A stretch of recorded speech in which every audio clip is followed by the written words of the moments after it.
How important is managing one's perceptions? And what happens when you grow up the leadership tiers? Too often we think managing perceptions is along the lines of manipulating how you're perceived, how your work is perceived, but it's far from reality. Welcome to Datapreneurs One Take, where I share one useful idea in under 6 minutes.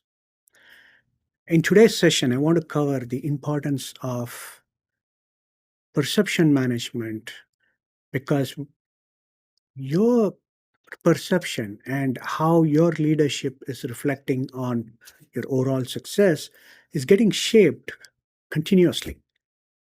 Whether you're part of the discussion or not, there are rooms where your name comes up.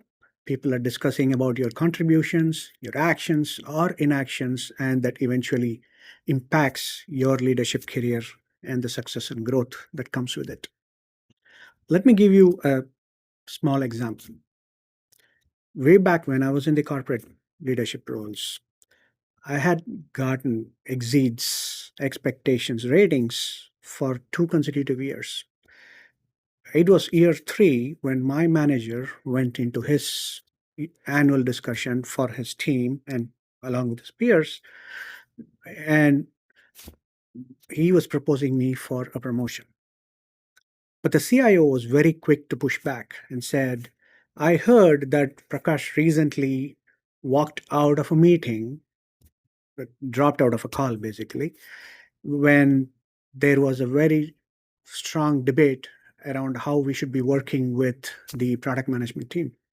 And that's a behavior we don't want to encourage in our leaders. So let's revisit his promotion next year.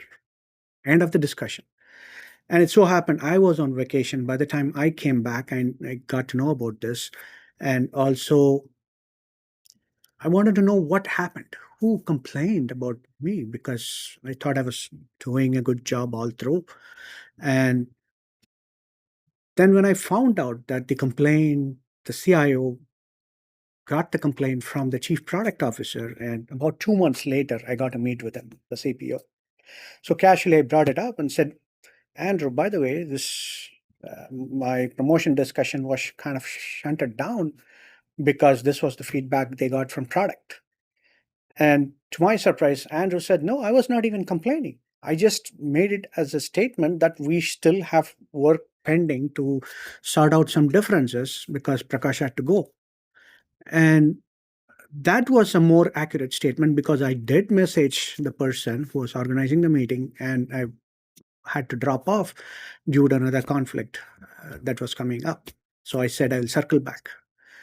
Now, maybe the person running the meeting mentioned it the right way, or it was misunderstood by the CIO, whatever it is.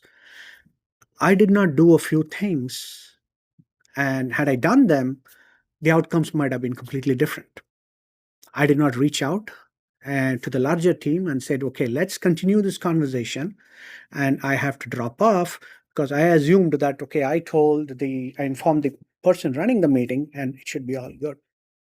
Now, the second thing is my CIO could have come around to me asking for what happened, I getting this call. No, that didn't happen. He made a decision based on what he heard. And too many factors in here. I cannot control how my CIO approached that thing, but I could have very well controlled the narrative of how my dropping out of that discussion, especially when there was more of a debate going on without a proper agreement from both parties.